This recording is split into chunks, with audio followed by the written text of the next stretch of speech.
Hey, Christina. How are you today? Oh, I'm happy to talk to you. Oh, good. Well, me too.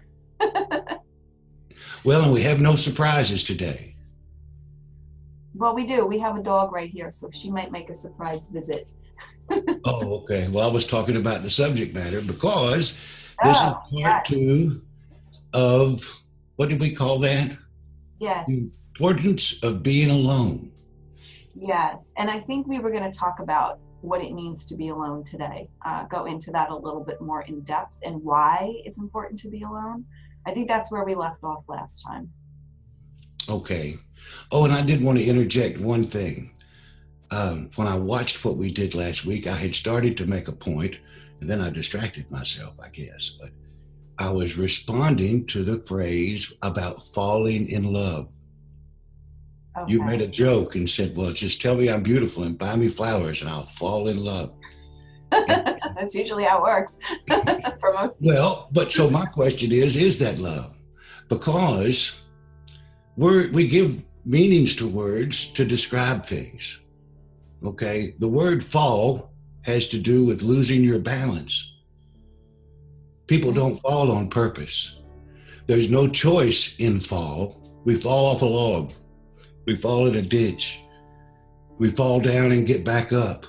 mhm. So there's no free will, there's no choice, and there's an indication of imbalance.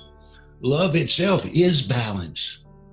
Mm, Love in play is me loving you in the same manner that I love myself, or me treating you the way that I would like to be treated.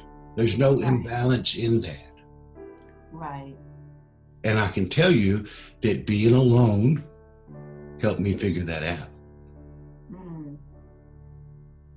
Yes. Well, when you're alone, you have time to figure things out, essentially, because when you're always around another human being or you're distracted in some way, whether you're watching television or you're on the computer or you're on your cell phone or whatever, you're never really truly by yourself. And I think that's really needed today in this world, especially with especially in the generation that we're in now, where everything is distracting.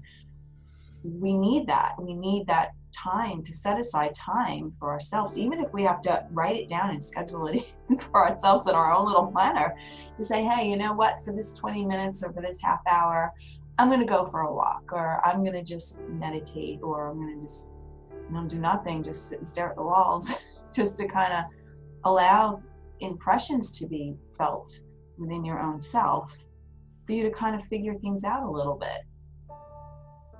Absolutely.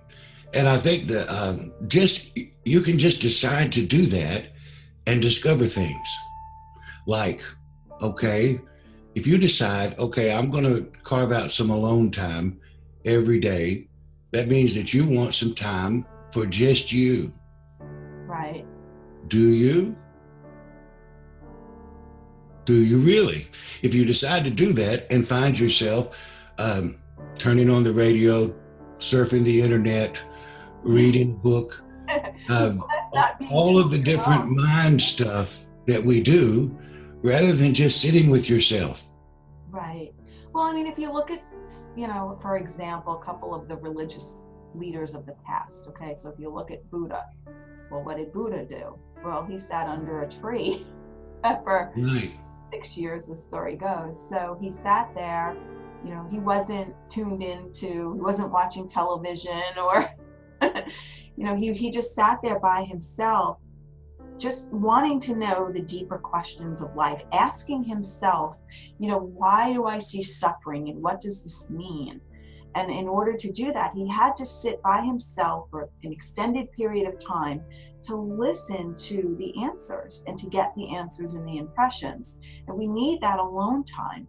If you look at Jesus too, well, he didn't just all of a sudden just become enlightened. The story goes, during the lost years, perhaps he went to India, perhaps he studied, but he also took time out. He also meditated. He did things to kind of connect with his own spirit, to listen to guidance, to inner guidance, to kind of figure out for himself, what is it that I'm needed to do? how can I be of service? And I think it's really important because when we're just constantly listening to other people all the time, we're not hearing what we're saying inside of ourselves, what we're feeling and sensing inside of ourselves. I mean, we have our own inner GPS, and that own inner GPS can, in essence, kind of guide us. And it guides us, out of, problems, and it gives us deeper understanding. When we have a deeper understanding to life, when we can kind of see through things a little bit, and I don't mean see with the physical eyes, but when we can kind of see things from a deeper perspective and from a more meaningful way, we can essentially, go through life in a more contented, more happier state. Absolutely. And back to the thing that you mentioned about Jesus, we can theorize about the lost years and all those different things. But one thing that the text makes clear is that it was his custom to go off by himself alone. I love that. You see that quite a bit. And in my personal experience, the alone time is really about listening. Just listening. Right. How are you supposed to hear your heart when your mind is going 1,000 miles an hour and you're doing 1,000 things to feed that? Exactly. Music's playing in the background, scrolling on the internet, doodling on something, TV playing in the background. I'm not saying that there's anything wrong with that, but that's not alone. No. That's not you entering into alone, but you could be always busy doing something. Right. So there's a difference. Like, we're not talking about just being alone, like, oh, okay, now I'm single, but on a phone every 5 minutes. We're talking about literally being alone with yourself. And right. You can be in a relationship or not in a relationship, but that's really immaterial. It's just carving out time for you to, like you said, to listen to your heart. Well, and one thing that you'll find out if you finally decide to be alone is you'll discover that you're not alone. Oh, no, you're not. That is so true. We're never really alone. No. And one of the things about just trying to take a leap to just try to accomplish this, even as an experiment, is that if you decide to do it and then you have trouble doing it, that ought to raise questions. Why can't you be alone with your own thoughts? And if you have trouble being alone with your own thoughts, are you sure those are yours? Mm-hmm. Or is that just data on the hard drive that you've collected along the way, and opinions and programming and billboards? Billboards. Absolutely. You know what I mean? All the advertisements. I understand, because I've lived this already. I've already been through an experience where I was, raising a family and married with children, and I mean a busy life. I mean, I not just raising my children, but neighborhood children. I had a very, very busy life, and then things just changed. Kids grew up and my circumstances changed, and I found myself quote unquote alone. And it's an interesting experience because I really learned so much during that time. I think I grew more during that time than I have in all the years combined. And I mean, not from a physical sense, like on the outside, like that. Sorry. Not on a physical sense where like my body grows, like I'm talking about emotionally and spiritually from the inside, that being alone really, really changed who I am as a human being, and changed me completely, to the fact that my own family and friends don't recognize me. I have to kind of make a conscious effort sometimes to act the other way, to just placate them a little bit. Because it's too much of a departure from who I was before. But that happened because I was alone, because I spent a lot of time with myself and just listening to myself and growing myself in different ways.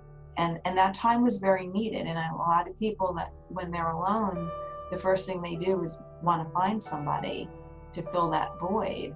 But really who they're searching for is really themselves. And we don't even know that. And we don't know that at the time. And then we fill that void in, and we wonder why that person is the same as the person we had before. Well, you didn't change much during that time from significant other number one to significant other number two. There wasn't a time alone. There wasn't a period of growth. And I'm, like I said, not talking about physical growth, talking about emotional and spiritual growth. When you have that growth and you change from the inside, then you realize, you know what, I'm pretty good by myself. And, right.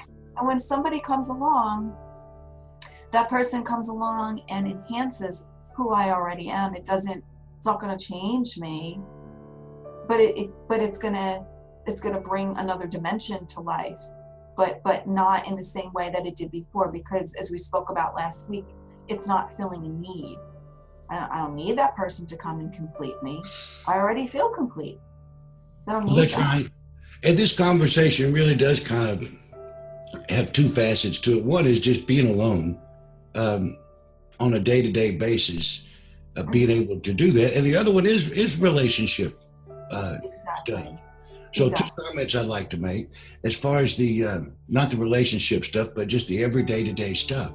We live at a time where millions and millions and millions of dollars are spent on advertising and everything else just to get your attention for a moment. Mm-hmm. You ought to look how much you get during Super Bowl, and all the millions of people are watching the Super Bowl, right. And they will spend millions of dollars to get your attention for one moment. If your attention is that valuable, then maybe you should get your attention. So that's the one thing. That's the one thing as it relates to yourself. As it relates to relationships, we live in a culture to where there's things you just have to have. If your car breaks down, you'll very quickly go out and buy another car. You may not give it a lot of thought. It just depends on the circumstances. If you find yourself quickly without a car, you will very quickly get in a car. Yeah. If you find yourself unemployed, you will very quickly find yourself another job. You must have the income. You must go and, continue to go on. If you find yourself quickly out of a relationship that you thought was meaningful, why do you have to go get another person just like you do another good job or another car? Why can't you take a minute? Not saying there's anything wrong, just asking. Right. Why can't you take a minute? Well, I think we get comfort from that. I don't think it's about so much about, it is about being alone, but it's also about feeling the comfort of knowing that you have somebody else there. So we'll quickly go to find another person because we don't want to be, in our minds, not comfortable. We don't want to be by ourselves. We don't want to feel, having somebody there certainly, can help in certain situations, whether it's a financial or just physical help around the house or whatever it is. We don't, what are we going to do if we don't have that help? We have to rely on ourselves, 100% on ourselves. Now, we're not relying on another human being to provide sustenance in some way for us, whatever that sustenance might be. So when we lose a relationship, that's why people quickly go into the next relationship, because it's like their whole world's been turned upside down. Yes. Like having somebody there, and now all of a sudden that person's not there, and it's like, well, I can't do this by myself. I've experienced 2 divorces, and the second divorce had 3 children. So I know exactly what you're talking about. There is the utilitarian aspect of just having a partner. Exactly. It really doesn't matter who it is, as long as you can get along with them a little bit, because food has to be cooked. Somebody's got to take the kids to the daycare. Yeah. And somebody's got to go to mow the lawn. And somebody's got to mow the lawn. That's right. So, and I'm not saying that there's anything wrong with, I'm just saying, if the other person in your life, you desire it to be a quality person for the right reasons, then it probably would serve you to make a quality decision, not a knee-jerk reactionary, I can't be alone right, decision. right, We end up not knowing it. We'll end up hooking up with people that we're using them right, to meet a need, to look after the kids, right, or to mow the grass, right, or to exactly, do those things, but not really, this person and I are a good match. This person and I really fit together. exactly. We should explore those things, I think. And quite honestly, I've been single now for over 20 years. Mm-hmm. And that doesn't mean there's not any eligible, beautiful, good women out there. But I've spent most of the time caring for my children and taking care of the necessary, things of life. But as far as that decision goes, I can promise you a couple of things. One, I'm not driven to do that. That's not something I'm going to slip and fall into. Right. That's something that should the story unfold in that manner, I'm certainly going to be aware of it and recognize that and honor that. One thing about learning to be alone and making peace with the inescapable you, it's very healing. It is. It's very healing to get to a place to where you don't need someone to heal you. You don't need someone to fix you. Mm-hmm. You don't need someone to complete you. You just see the beauty in somebody, and you see that you function together in a meaningful manner. You enjoy each other's company. Exactly. Those are all beautiful things. And it's true, like you talk about, not being single for 20 years.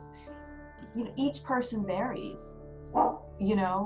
It could be some people might be alone, a couple years, or it might be an extended period of time, but you have to be okay with that, because that's the way life is.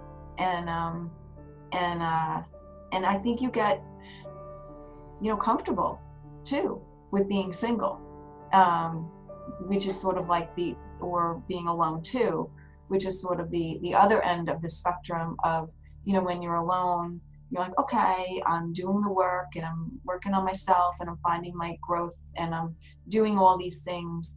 And you realize that the years are going by as you're doing all these things. And like you said, you're raising your children, you're going through life, you're working, you're doing whatever, and you're becoming more spiritual and a more beautiful human being. But I think at some point you have to give if it's something that you want, you've got to give yourself then permission to, to date. And because it's like the opposite end of the spectrum. It's like some people, you get so comfortable with somebody that you're quick to get somebody else. And then sometimes you get so comfortable then when you're alone that you're not as quick to get somebody else, that you have to almost give yourself permission at some point to say, you know what, okay, I've done what I needed to do here. Open a door, universe. Bring that person in. And maybe make that effort to kind of say, okay, now it's time. I feel like I did my thing. I'm learning, I'm growing. I've spent the 6 years under the tree, and now let me.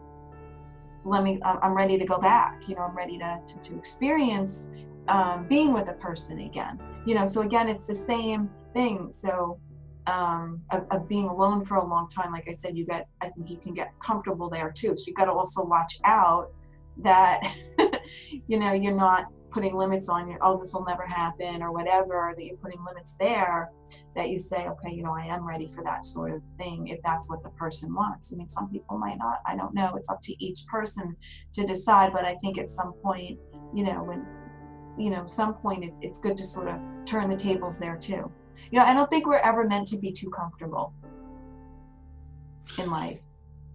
That's what I've learned. You know what I mean? Because there are things that always come. And I think when we get too comfortable, if we're just like, this chair, I made this chair so comfortable, and the universe is going to come and push you out of it. You know what I mean? So, like, you could go to the mall tomorrow, and then all of a sudden you bump into somebody and you marry that person. You know what I mean? I have to tell you, let me just tell you a really quick story that my neighbor told me once, and I'll make it really brief, but it's just always think about this all the time. And it has to do with dating and finding somebody. This woman really wanted to find somebody, and she got this statue called Saint Anne, and she was told if she had this statue, Saint Anne was going to find her a man. And so she had this statue, and she's looking at this man, and no one's coming, and she's trying to get this man, and nothing's happening, and she's like, I don't understand. This statue's supposed to bring me a man, what a man. And this is going on, and finally she hasn't met anybody, and it's been an extended period of time, and she's just really, tired of not meeting somebody. So I'm going to throw this thing out. She goes to the garbage outside, and she's about to throw, out the statue, and the garbage happens to come, and the guy comes out and goes, what are you doing? I'm throwing out the statue. I was told this was going to find me a man, and I never met anybody. He says, I'm single. They ended up dating and getting married. Oh, I think wow.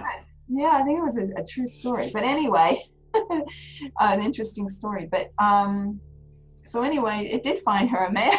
She had to get to the very end where she was like, and all of a sudden the door opened for her.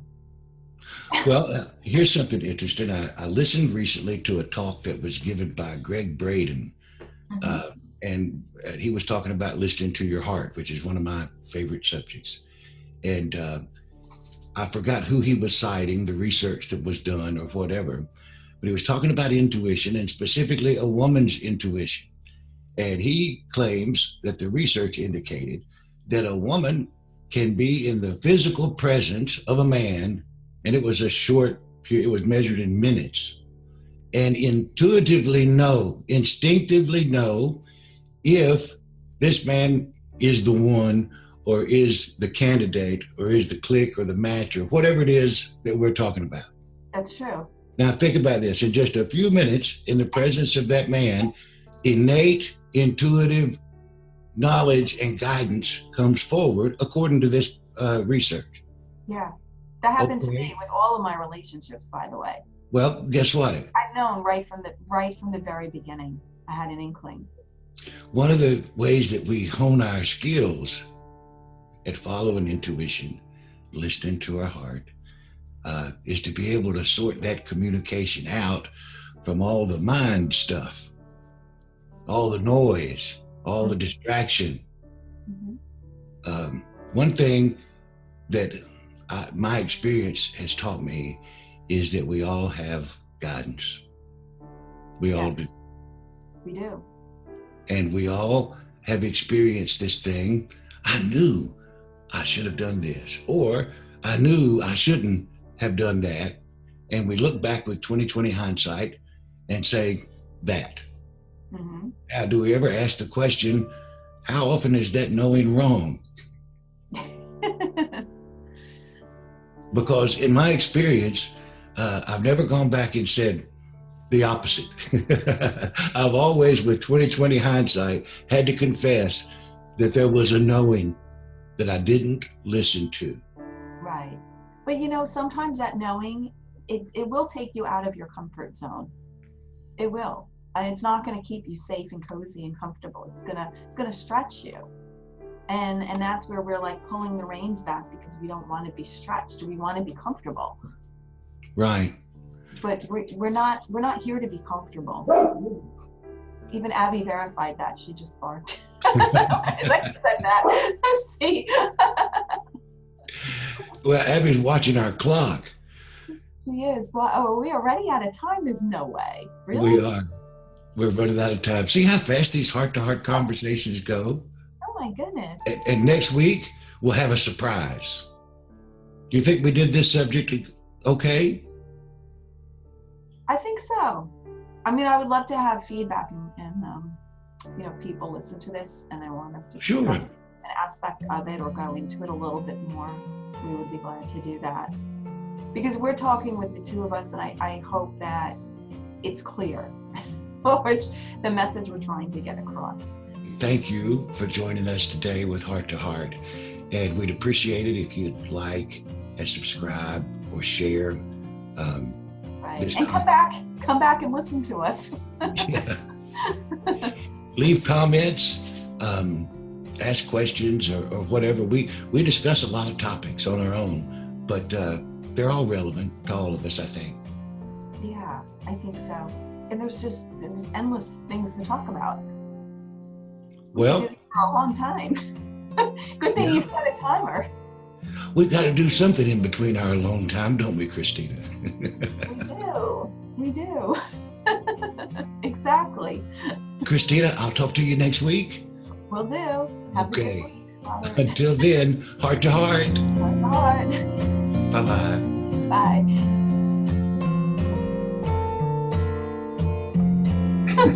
Bye.